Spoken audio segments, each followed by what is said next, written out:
Belgique. Assise des Mons, Bernard Westphal non coupable. International, Amérique du Nord, l'ouragan Matthew est arrivé sur la côte est des États-Unis. Maroc, élection législative au Maroc, la lutte est féroce. République démocratique du Congo, vive tension en RDC.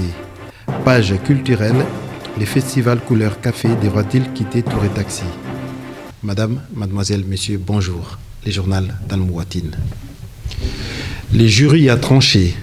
Ce n'était pas un assassinat, ce n'est pas non plus un meurtre. Bernard Westphal n'est donc pas coupable d'avoir commis un homicide volontaire avec intention de donner la mort sur la personne de Véronique Piroton le 31 octobre 2013 dans la chambre 602 de l'hôtel Mondo à Ostende. Ainsi en ont décidé les jurys populaires. Ils ont donc choisi de ne pas adhérer à la thèse de l'accusation et des parties civiles qui estimaient que Westphal avait étouffé sa femme avec un coussin.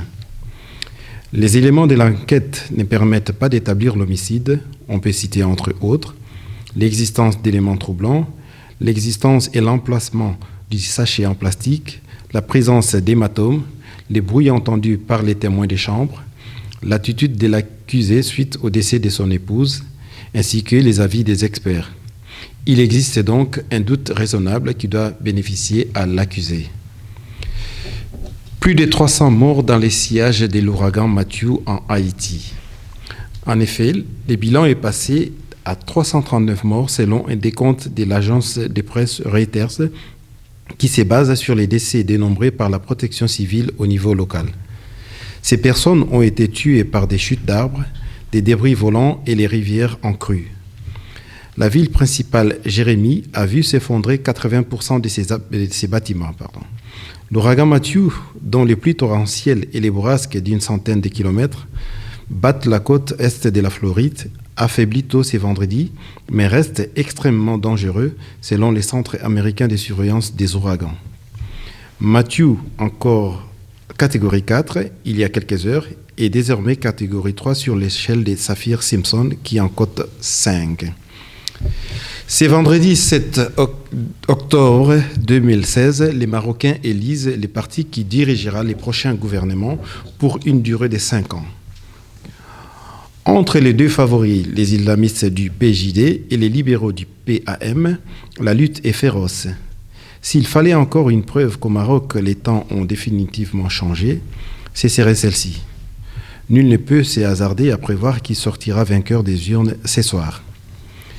L'institut monarchique et les prérogatives du roi Mohamed VI étant ce qu'elles sont, on ne s'affronte pas ici pour prendre les pouvoirs, mais pour y participer.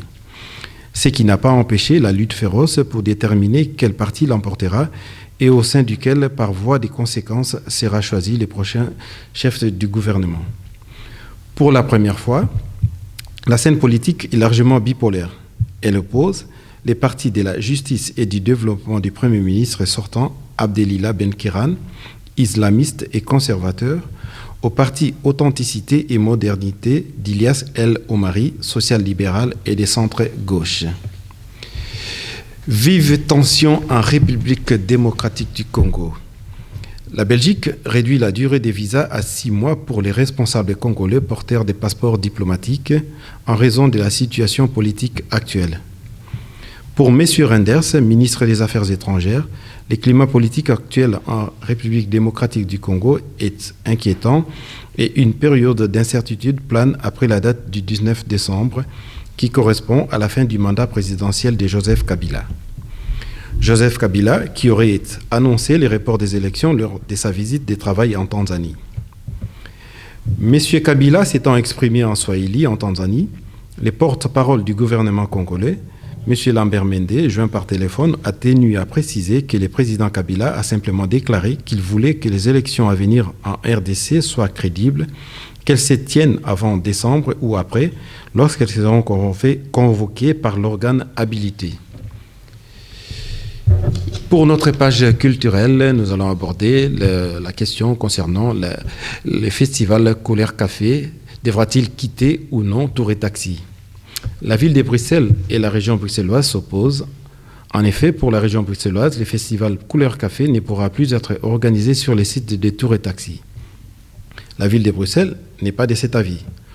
Organisé jusqu'à présent sur les sites de Tour et Taxis, lesquels fait l'objet de plusieurs aménagements immobiliers.